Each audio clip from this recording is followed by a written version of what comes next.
Menga umuman to'g'ri kelmayapti. Qarang, qancha farq qoldi. Biroz trusligini ichkaridan bunday jildirib, siva-siyoz ham bo'ladi. Hozir flock barvani kiyamiz. Qizlar ko'plar kiyishni bilmaydi, shuning uchun o'zim kiyib ko'rsata qoldim. Biroz shunaqa qilib 3 ta qatorli bo'ladi. Ko'rayotganlaringizda oralari juda ham baquvvat bo'ladi qizlar. Buni original podelkasi bor. Buni shu aktualida ko'rsatganman. Bizasini kirib, xarid qilishdan oldin bizasini ko'rib, surishtirib olinglar qizlar. Menda hozir M razmer va shuni birga kiyamiz. Keyin xudo xolisa S'ga tushamiz, keyin sizlar bilan XS ga inshaalloh tush nasib qilsa, shunaqa qilib kiyaveramiz. Sonlarni shunaqa qilib to'g'rilab olamiz. Ko'rayotganlaringizda mana bitta liniyasi bor. Mana sonni ichida turadigan liniyasi bor. Shu liniyasi ichkari tarafga qarab turish kerak. Shunaqa qilib tortib olamiz va shu liniyalarni shunaqa qilib ichkariga kirgizib olamiz qizlar. Kirgizib oldik. Xullas mana shu holada ko'p qizlarimiz aytadi, "Xonzoda, menga umuman to'g'ri kelmayapti. Qarang, qancha farq qoldi" deb birozga to'plamlar yozishadi. Men keyin aytaman, "Qizlar, xavotir olmanglar, men hozir sizlarga shunaqa qilib taqishni o'rgataman" deb o'rgatib chiqaman har bir klientga. Xullas, bunday qilib qizlar bunda o'tirib olasizlar-da va bunday qilib tortasizlar.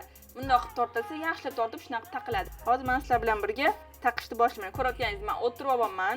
Men liniyalarni to'g'rilab olganman va shunaqa qilib tortib, mana 3-qatoriga sekin-sekin taqishni boshlamayman. Qiyin taqiladi. Masalan, men bor kuchim bilan hozir bir-biriga keltiribman-da qizlar. Xullas, ko'plar mana shu holda qotib ketadi-da, "Xonzoda, qarang, men yog'larim chiqib qolyapti, yog'larim umuman kirmayapti" deyshadi. Qizlar, bu normalniy holat qizlar. Oxirgacha xuddi shunaqa taqasizlar. Mana bunday tortasizlar-da. Bunday tortasizlar va dash davom ettirasizlar taqishda. Qo'llar og'rib ketadi. Masalan, men qo'limni kuchim ko'p, shuning uchun o'zim taqib olman. Sizlar uydagilar, eringlar, qaynonanglar, qaynasingillar taqib qo'yish kerak qizlar. Birinchi 3-4 kun shunaqa qilib sal kimdir yordamlashib boradi. Keyin ancha ozib qolasiz-da 8 soatdan kelganingizdan keyin va bemalol keyin o'zingiz ham kiyaverasiz. Chunki ancha ob'yom santimetrdan ketgan bo'ladi 3-4 kunda. Mana kiyib oldim qizlar. Shu ko'rayotganingiz taliyam pachorka chiqib qo'ydi. Qizlar qornim zo'r tortdi va men qo'rg'alari ham chiroyli siluet naqa beryapti. Ko'rayotganlarda mana ko'rayotganingiz kutimiz orqasi bor. Shu joyini bundoq qilib tortamiz. Mana bu yerda tortamiz. Takshi bu tarafda bundoq qilib tortamiz, bundoq qilib tortamiz. Mana ko'rayotganlarda hamma joy o'z joyiga tushdi qizlar. Bundoq qilib sal bundoq tortsanglar ham bo'ladi bemalol. Endi qizlar ko'rayotganlarda ko'kirlik kichkina bo'lsa 3-chisi taqiladi. Al ko'kirlik kattaroq bo'lsa hammasi taqiladi.